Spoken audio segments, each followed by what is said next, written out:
Well, that was a great basketball game tonight. Both teams played well and made a lot of plays, particularly on the offensive end.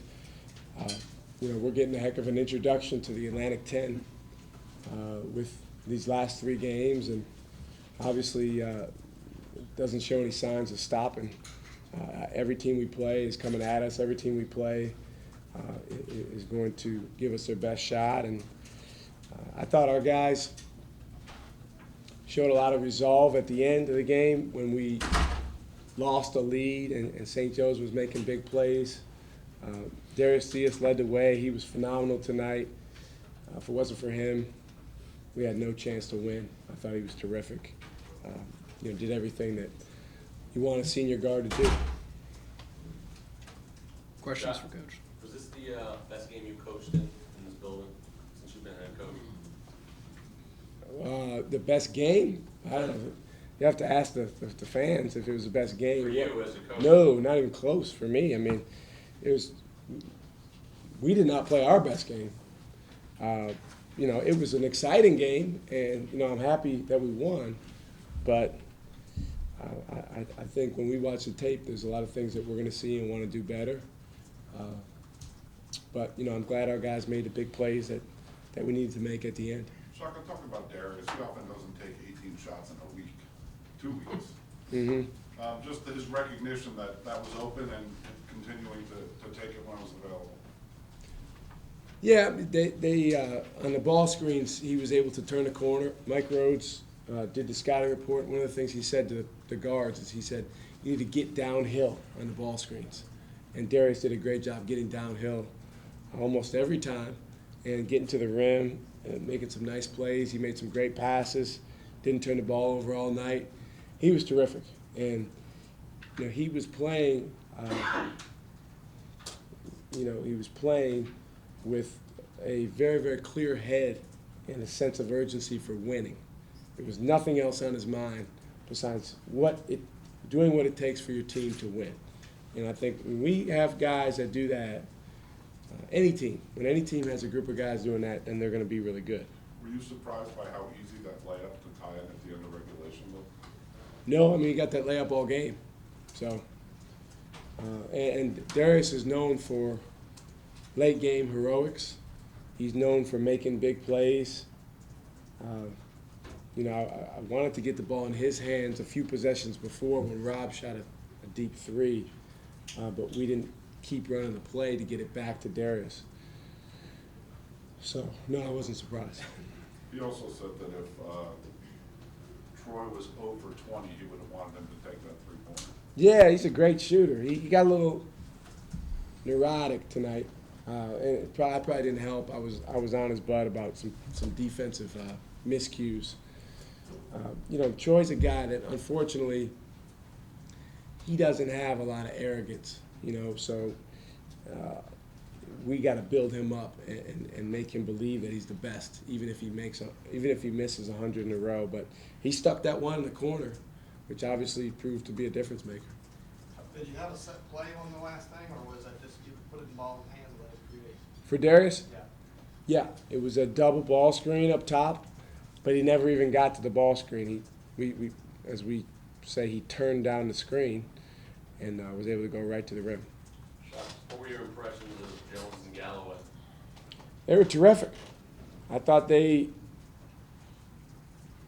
played phenomenal basketball, and we put a lot of emphasis on those guys in the scouting report, and didn't really matter much. I mean, they between the two of them made 7 threes, 43 points, and we've got some pretty good perimeter defenders, and those guys had their way. So, we'll watch the tape and we'll break some things down. Sometimes it's a defensive miscue, and sometimes you're just playing against a really good player.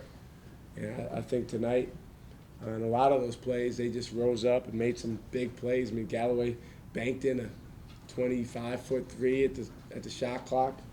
Not a whole lot we could do. I think we defended well that possession. When you talked about joining the league, you said one of the reasons why you were excited about it was you would create more opportunities for your players. Mm-hmm. When you think about the game tonight and the form that was on being on national television, is this kind of what you envisioned in your head Well, since we won, it's a heck of an opportunity. You know, it's going to be a high quality win, RPI, and all that stuff. But you got to win. But yeah, one of the great things about moving to this league is there's going to be plenty of opportunities like this, and you got to step up and find a way to win. It's a double-edged sword because you're playing a really good team, so it's not like you can just roll out there and they're going to give you the game.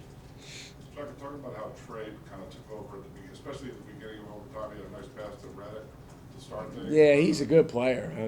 I love that guy. Wish I want to coach more guys like him. He's very under control on offense. He did a great job picking his spots, when to shoot, when to pass. We got him the ball in some situations where they had to close out on him and he could attack or he could take the three. He's coming. He's progressing. I joked with him at the end. I said, man, we're trying to get you 30. You got to make your free throws. But he's coming, and I think his future is bright. He can get even better. Coach, how pleased were you with Reddick's performance tonight? I don't know. These guys grabbed me in the locker room and they said, Drew played so great, and he had 15 and 17. I guess I'm just hard on him, but he was good. I mean, I'll take the 17 rebounds, and he had some nice post moves. I thought the one at the end there, the regulation, was close to a goaltend, but we'll watch the tape and see if it really was. He was good. He was good. I think he can be better. And what I'm looking for is just a look on his face of determination all the time, and a gritting his teeth and communicating more and all that stuff. But he's making progress, and obviously we couldn't have won the game without him. You like to see how he played early in the first half, the full 40 minutes, I guess. Yeah, I think, if you watch him, when a play doesn't go his way, sometimes he drops his head. And he's got to respond the right way. That's life. Sometimes in life things are not going to go your way. You got to respond. I thought overall we were a half step off. Everyone but Darius on our team was a half step off at times with our focus on what we needed to do. I don't know if it was because the guys were too fired up to play this game. I don't know if it's because we had won a lot of games in a row, but we're going to have to be extremely sharp to beat teams like this on a regular basis. And we're going to play teams like this in this league. Coach, you said earlier in the week that Travion was the best player on the team.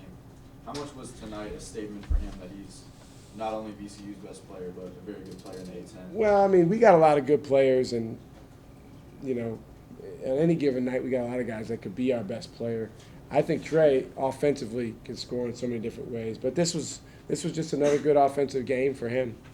And I think the good thing that you see that's happening is he's gaining confidence with each game. And as he plays well, his confidence is going up. Again, like Buzz, he's not a guy that walks around and thinks he's the best thing since sliced bread, as my coach used to say. Bree's got that. But Trey doesn't have it. So sometimes we got to say, hey, Trey, you're a great player, man. Go attack. Go do your thing. And he's starting to do that more and more.